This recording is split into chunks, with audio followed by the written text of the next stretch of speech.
Hello and welcome to Krachwerk, and it's been a long time, but at least this time we've got some good news. We have our own little pedal finally. This is a start of the pedal making side of Krachwerk, and this is a buffer. This is a very simple, easy, small, lovely little buffer. Goes for $49.99 on our website, and I'll tell you a little bit more about it right now. Number one, it's tiny, so it doesn't take up any real space on your pedal board. There's no faffing about. What goes in comes out. It basically is there to make your high Z or low Z signal and keep your highs along a long stretch of cable. It's got one 9-volt input as standard. It is too small for batteries, so it is just powered by yeah, let's start again. That's our lovely Doggy McDoggy that we have just well, actually she's already 6 months old. Anyway, let's get back to this thing. It's got RF rejection. It has a voltage pump inside, so you've got more headroom, so the signal doesn't distort very easily. So it's a perfect little thing. It'll last forever. This is hand built in Scotland, in Glasgow by Sign Effects. They have developed and designed this for me, and they will be the builders and we will be the sellers, and I like my logo that I've got on there. So this is the Krachwerk Genesis buffer. So why do we need a buffer? Well, very simple. If you have active pickups, short leads, no need. If you have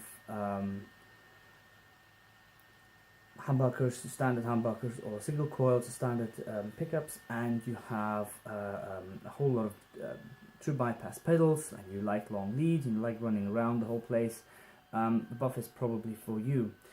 The reason is, this has probably not been well documented. I'm probably repeating what a lot of other people have explained, but as the signal length increases, you lose highs in your signal.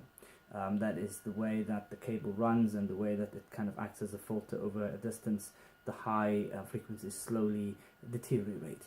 That means that if you've got a too long cable or too long cable into too many true bypass pedals, if the pedals are off obviously, that signal kind of deteriorates in the highs. So buffers are there to kind of change a high impedance signal to a low impedance, which carries much further without any kind of loss. This is pretty much what this thing does in its simplistic form.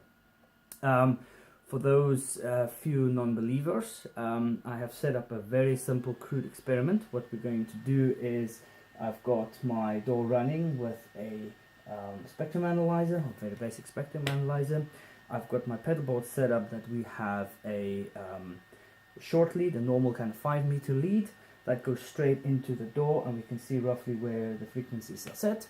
Then we will chop and change the length of the cable, and I'm doing this by, what we've got here is very simple: a lead, a pedal board, and then we've got 1-2 pedals which I'm basically using as a extension. So we've got a 5-meter lead going through a bypass pedal, going through a 6-meter lead, going through a bypass pedal, true bypass pedal, going through another lead which then goes into the chain. Now none of these pedals are buffered, so once we put the buffer in, it will literally be the buffer that we're using.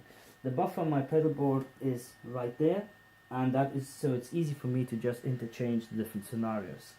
So what we are going to do is start with the basic. So what we've got now is the 5-meter cable from my Ibanez straight into the pedal board.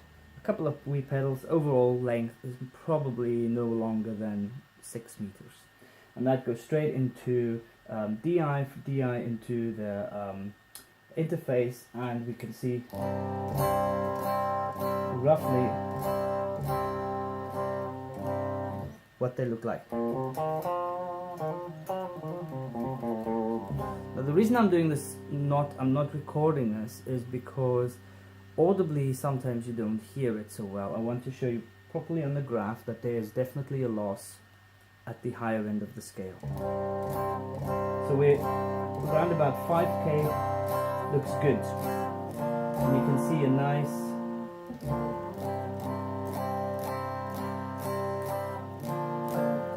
nice little waves forming there. So what I'm going to do now, so to explain, we now have the guitar cable going into the buffer.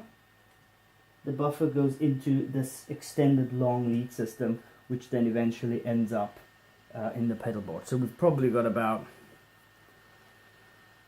10, 15 meters plus of cable plus two bypass pedals in between, which are not switched on. And you can see that the signal is still very much the same. Now what we're going to do is we're going to unplug the buffer, and we're going to put everything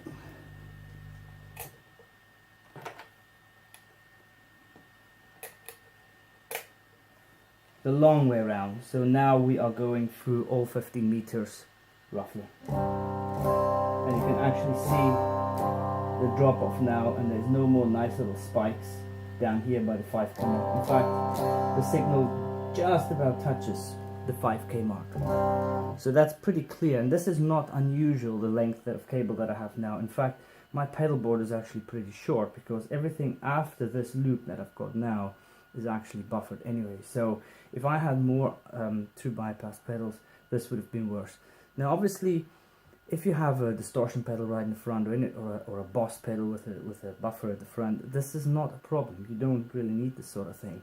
But if you have a long true bypass chain, then this buffer is for you. This buffer is also for you if you do bass, and it's also for you if you want to maybe clear up some RF rejection, maybe you've got some problems in the house.